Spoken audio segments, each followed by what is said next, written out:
Перед вами не музейный экспонат и не восковая фигура. Это настоящий человек, сохранившийся настолько хорошо, что мозг отказывается верить, что эта девочка умерла 500 лет назад. Ее называют Девой. Ей всего 14 лет, и она сидит с закрытыми глазами, немного склонив голову.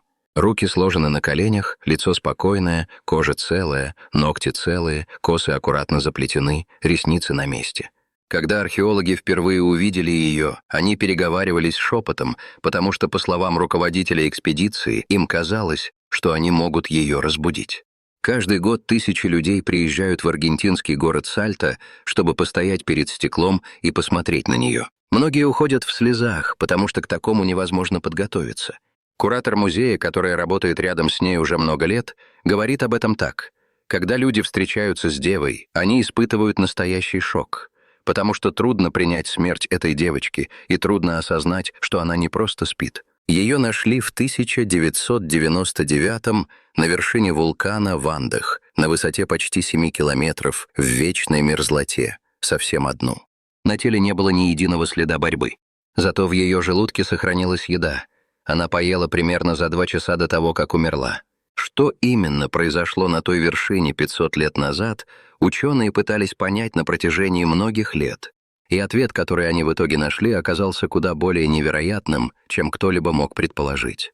Сегодня мы расскажем вам эту историю. Вулкан Ллойя-Ильяко находится на границе Аргентины и Чили, посреди пустыни Атакама, которая считается самой сухой пустыней на планете. На некоторых метеостанциях в этом регионе дождь не фиксировали десятилетиями. Испанские конкистадоры, которые пересекали эти земли в XVI веке, писали в своих дневниках, что в таких местах путешествуют только безумцы и преступники, потому что нормальный человек туда просто не пойдет. Часть этой пустыни НАСА использует для испытания марсоходов перед отправкой на другие планеты. И вот посреди всего этого стоит Ллойя-Ильяко. 6739 метров над уровнем моря. Это второй по высоте активный вулкан в мире и самая высокая гробница на Земле, как выяснится позже. Представьте, вы летите в самолете и смотрите в иллюминатор. Там внизу облака, Земля едва видна. Вершина Ллойя-Ильяко находится примерно на той же высоте. Инки поднялись туда пешком и привели с собой ребенка. Но обо всем по порядку. На такой высоте в воздухе вдвое меньше кислорода, чем на уровне моря. Альпинисты называют это зоной смерти. Здесь тело разрушается быстрее, чем успевает восстанавливаться. Современные альпинисты идут сюда с кислородными баллонами, проходят многонедельную акклиматизацию и используют снаряжение, разработанное специально для таких условий. И даже при всем этом подъем остается смертельно опасным. Первый задокументированный подъем на Ллойя-Ильяко был совершен лишь в 1952, когда немецкий альпинист Матиас Рехберг с командой добрался до вершины. Это было серьезным достижением по меркам XX века, событием, о котором писали газеты. Но инки сделали то же самое на 400 лет раньше. Без кислородных баллонов, без карт и спутниковой навигации, без какого-либо представления о том, что именно происходит с человеческим телом на такой высоте. Вопрос о том, как и зачем они это делали, не давал покоя многим исследователям. Одним из них был антрополог Йохан Рейнхард, который в марте 1999 года возглавил экспедицию на вершину этого вулкана. Несколько недель команда работала буквально на грани выживания.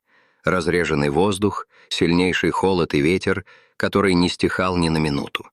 В один из таких дней участник экспедиции заметил под слоем промерзшей земли кусок яркой ткани. Рейнхард потом вспоминал, что в какой-то момент команда вдруг начала говорить шепотом. Никто даже не понял, почему.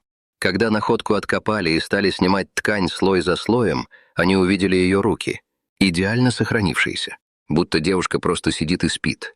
Позже Рейнхард скажет, что это был один из самых жутких и сильных моментов в его жизни.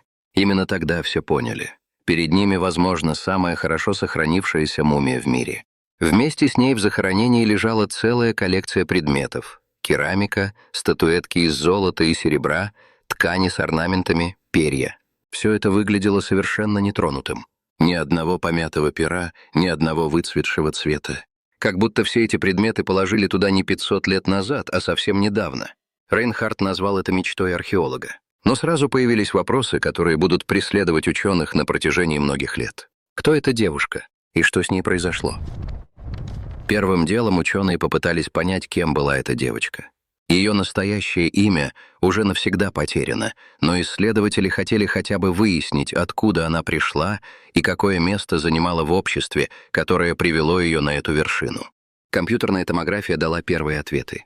Зубы мудрости у нее еще не прорезались, а строение длинных костей помогло точно определить возраст. Девочке было 14 лет. По современным меркам она только начинала жить. Следующую подсказку дала керамика, найденная рядом с девочкой в захоронении. Ученые выяснили, что орнаменты на сосудах характерны для Куско, столицы империи инков, которая находилась почти в 1500 километров от вулкана. Это означало, что девочка прошла весь этот путь пешком.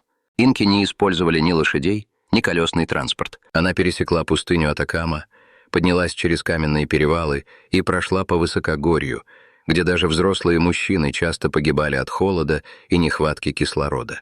Биоархеолог Эндрю Уилсон решил проверить эту версию с помощью химического анализа ее волос. Волосы работают как природный архив. Каждый сантиметр сохраняет информацию о питании и образе жизни человека в определенный период времени. И результаты анализа показали очень важную деталь. Примерно за 3 месяца до смерти ее рацион резко изменился. Девочка начала питаться кукурузой и сушеным мясом ламы. Именно такие продукты инки брали в дальние походы и хранили на специальных стоянках вдоль дорог по всей империи.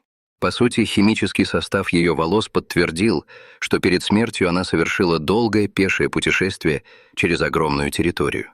Туника, найденная рядом с ней, дала следующую подсказку.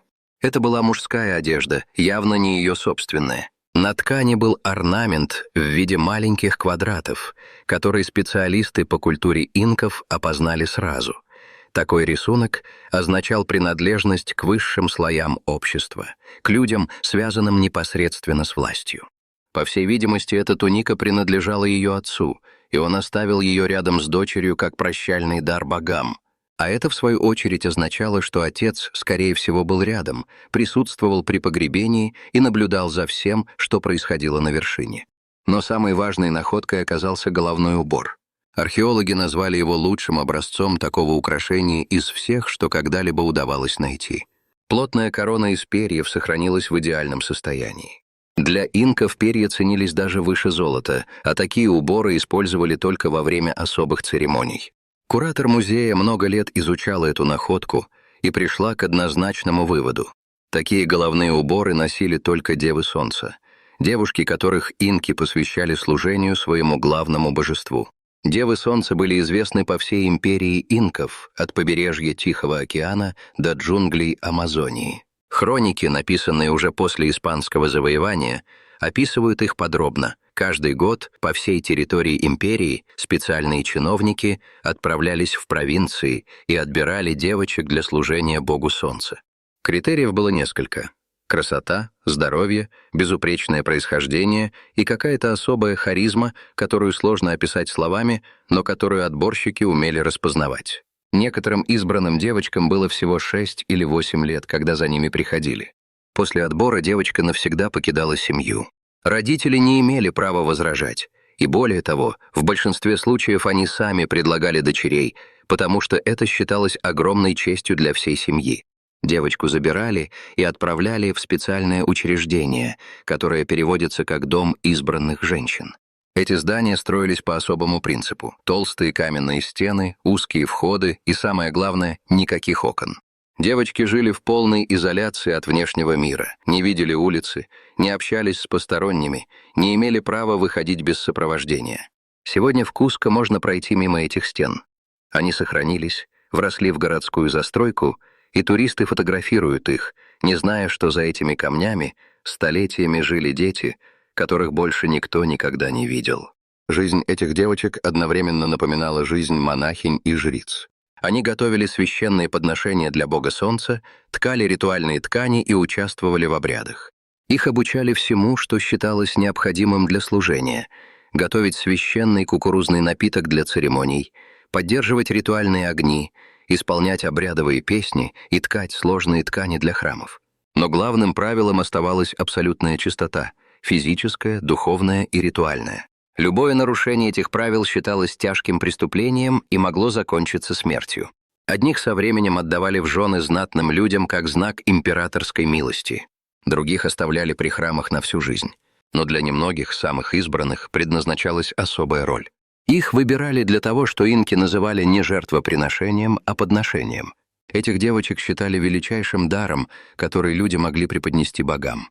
Антрополог Йохан Рейнхард, посвятивший изучению культуры инков несколько десятилетий, говорит об этом так. Для западного человека очень трудно понять логику, по которой выбирали именно детей. Но с точки зрения инков, это было единственно возможным решением, потому что дети чисты, и только благодаря этой чистоте их дары принимались богами. Это было не убийство, это было дарование бессмертия.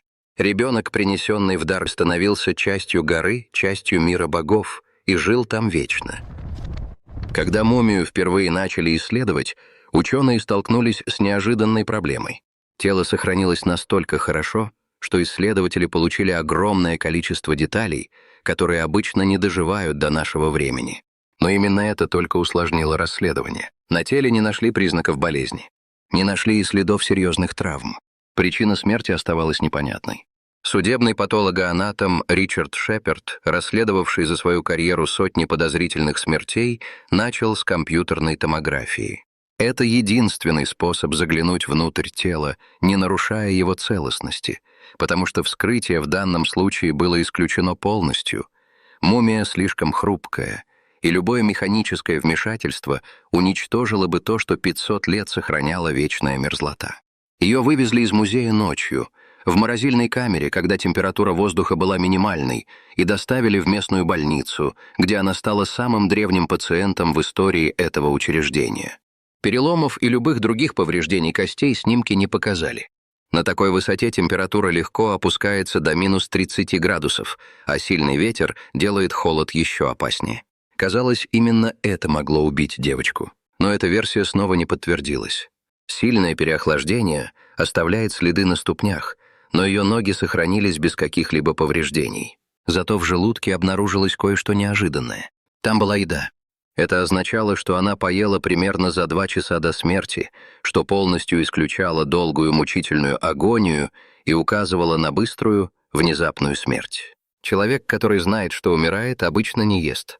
Тогда подключился биоархеолог Эндрю Уилсон, специалист по химическому анализу органических останков. Он взял образец волос и отправил его в лабораторию. Волосы, как уже было сказано, хранят информацию о последних месяцах жизни человека, но в данном случае анализ выявил кое-что помимо диеты. В волосах девы ученые нашли вещества, которые появляются после употребления листьев коки. Листья коки выращивают и используют в Андах на протяжении 1000 лет как лекарственное и ритуальное растение. Они помогают переносить высокогорье, снимают усталость, притупляют голод. Характерный признак того, что человек жует листья коки – это небольшая выпуклость на щеке, потому что листья держат за щекой, постепенно пережевывая. И именно такую выпуклость заметил Шеперд, изучая лицо девы на снимках. Внутри, между зубами и щекой, действительно что-то находилось. По всей видимости, это и были листья коки, которые она жевала в момент смерти. Это очень важная деталь. В те времена жевать листья коки разрешалось далеко не всем. Это была привилегия знати и людей, принадлежащих к особому духовному кругу. То, что дева жевала коку, подтверждало ее высокий статус и ее принадлежность к ритуальной сфере. Но главный вопрос оставался без ответа. Почему она умерла? Чтобы понять, что произошло с девой в последние часы ее жизни, исследователи обратились к хроникам, которые испанские священники и чиновники написали вскоре после завоевания империи инков. Это единственные подробные описания подобных ритуалов, потому что сами инки не оставили письменных источников. Конечно, эти тексты нельзя считать полностью объективными. Испанцы описывали чужую культуру через собственные представления и страхи. Но когда хроники сравнили с уликами из захоронения, они неожиданно точно совпали со многими деталями. По всей видимости, ритуал был приурочен к зимнему солнцестоянию, 21 декабря, и начинался на рассвете, с первыми лучами солнца. Для инков, поклонявшихся богу солнца, это был один из главных дней года, момент, когда граница между миром людей и миром богов становилась тоньше всего. Жрецы жгли благовония, пели, совершали подношения. Вся церемония была тщательно выстроена и многократно отрепетирована, в ней не было ничего случайного. Биоархеолог Эндрю Уилсон обнаружил в организме девы высокий уровень алкоголя. Скорее всего, это была чича, священный кукурузный напиток, который инки использовали во время ритуалов. Чашу для чичи нашли рядом с девочкой в месте захоронения, и она осталась нетронутой, а значит, дева выпила напиток еще до того, как ее оставили на вершине вулкана. Вместе с листьями коки алкоголь действовал как сильное успокоительное. Он притуплял страх, замедлял реакцию и вводил человека в измененное состояние сознания. Исследователи считают, что это делалось специально, чтобы девочка спокойнее перенесла ритуал, и все прошло без паники и сопротивления. Отец, судя по всему, был рядом. Хроники пишут, что родственникам запрещалось плакать или показывать скорбь во время церемонии. Инки считали, что слезы оскорбляют богов и делают жертву нечистой. Семья должна была молча стоять и смотреть на происходящее. На теле девы сохранились следы последних приготовлений. На щеках была ритуальная краска красного цвета. Косы заплетены так туго и аккуратно, что это явно делали незадолго до смерти, буквально за несколько часов. На губах исследователи обнаружили следы рвоты. Это могло быть реакцией на высоту, на алкоголь или на страх, а возможно, на все сразу. Износ зубов, который зафиксировала томография, свидетельствовал о сильном физическом и психологическом напряжении на протяжении всего пути. Сама смерть произошла быстро и без борьбы. Йохан Рейнхард, который первым вскрыл захоронение спустя 500 лет после его запечатывания, сразу обратил внимание на одну деталь. Все предметы вокруг лежали на своих местах, ничего не было перевернуто или сдвинуто. Сама дева сидела спокойно, а ее руки были аккуратно сложены одна на другую. Никаких признаков борьбы или попыток выбраться исследователи не увидели. Одним из первых предметов, которые Рейнхард снял с тела девы, была плотная шерстяная ткань, полностью закрывавшая голову и туго завязанная сзади. Исследователи считают, что именно она и стала причиной смерти. На высоте почти 7 километров воздуха катастрофически мало. В таких условиях плотная ткань на лице быстро приводит к удушью, особенно если человек находится под действием алкоголя и листьев коки. В этом состоянии сознание затормаживается настолько сильно, что человек не понимает, что происходит, и не пытается сопротивляться. Именно к такому выводу в итоге пришел судебный патологоанатом Ричард Шеперд, изучив все собранные данные. По его мнению, наиболее вероятной причиной смерти девы стала асфиксия, остановка дыхания, вызванная плотной тканью на лице в сочетании с нехваткой кислорода на огромной высоте и сильным опьянением. Судя по состоянию тела, девочка не сопротивлялась и даже не до конца осознавала происходящее. Инки верили, что ребенок, принесенный в дар богам на вершине вулкана, не умирает по-настоящему. Душа такого человека переходила в другой мир и продолжала жить рядом с богами. Для цивилизации, которая построила крупнейшую империю Южной Америки без письменности, железа и колеса, это была не легенда и не символ. Так они понимали устройство мира. Эта цивилизация была огромной. В XV веке Куско считался одним из крупнейших городов мира и по размерам соперничал с Лондоном и Парижем. В центре города стоял главный храм империи – Кориканча, что переводится как «золотой двор». Его стены были покрыты пластинами из чистого золота. Испанцы, впервые увидевшие храм, писали, что на рассвете невозможно было смотреть на стены. Солнечный свет отражался от золота и буквально слепил глаза. Но после завоевания все исчезло за считанные дни. Конкистадоры сорвали золото со стен, отправили его на переплавку, а поверх храмов инков начали строить испанские церкви. Так закончилась одна из самых могущественных цивилизаций в истории Южной Америки. Инки построили более 20 тысяч километров дорог через горы, пустыни и джунгли. Они создали систему хранения продовольствия, которая позволяла кормить миллионы людей во время неурожаев. Они управляли территорией размером с половину Европы, и все это без единой письменной буквы. Информацию они передавали с помощью узелков на веревках, язык которых до сих пор не расшифрован до конца. Когда испанцы уничтожили эту цивилизацию, огромная часть знаний исчезла вместе с ней навсегда.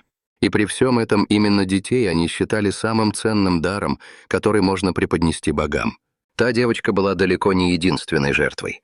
За последнее столетие археологи нашли на вершинах Анд более 35 подобных захоронений, и почти все они принадлежали детям. Мальчики и девочки, некоторым из которых было не больше 6 лет. Их поднимали на огромную высоту, к вулканам, которые считались воротами в мир богов, и оставляли там навсегда. У одной 7-летней девочки, найденной на соседнем вулкане, археологи обнаружили глубокую рану на спине от удара копьем. Рот у нее был широко открыт. Исследователи говорят, что выражение ее лица указывает на боль и ужас в последние секунды жизни. В других захоронениях нашли детей со связанными руками и следами, которые указывают на то, что их закопали живыми. Некоторые из них, судя по положению тел, пытались выбраться. На этом фоне гибель девы выглядит почти милосердной. Ее напоили, успокоили и дали уйти во сне. Но это не меняет главного. 14-летняя девочка прошла почти 1500 километров от столицы империи до вершины этого вулкана. Сначала через холодные высокогорные плато, где температура ночью опускается ниже нуля даже летом. Потом через пустыню Атакама, где на сотни километров вокруг нет воды, животных и никаких признаков жизни. Потом через горные перевалы и каменные склоны, где воздух становится все более разреженным с каждым шагом. Она прошла все это пешком, зная, куда идет и чем это закончится. Прошло 500 лет. Империя исчезла. Храмы разрушились. Жрецы давно превратились в прах. Отец, которому нельзя было плакать во время церемонии, тоже исчез без следа. Люди, поднявшиеся тогда на вершину вулкана, давно мертвы. А дева все еще сидит там такой же, какой ее увидели в день смерти. За 500 лет она не постарела ни на день. Вечная мерзлота сделала то, во что верили инки, сохранила ее почти нетронутой. Именно поэтому спустя 500 лет люди со всего мира все еще приезжают в музей, чтобы увидеть деву своими глазами. О чем она думала, когда шла 1500 километров к вулкану? Понимала ли, зачем ее ведут? Боялась ли в последние минуты? Или действительно верила, что станет ближе к богам? Этого мы уже никогда не узнаем. Как вам кажется, что это высшая форма веры или один из самых страшных ритуалов в истории человечества? Напишите в комментариях, что вы думаете. А если вам интересны такие истории, про древние цивилизации, странные ритуалы и загадочные находки, которые до сих пор никто не может объяснить, обязательно посмотрите другие видео на нашем канале.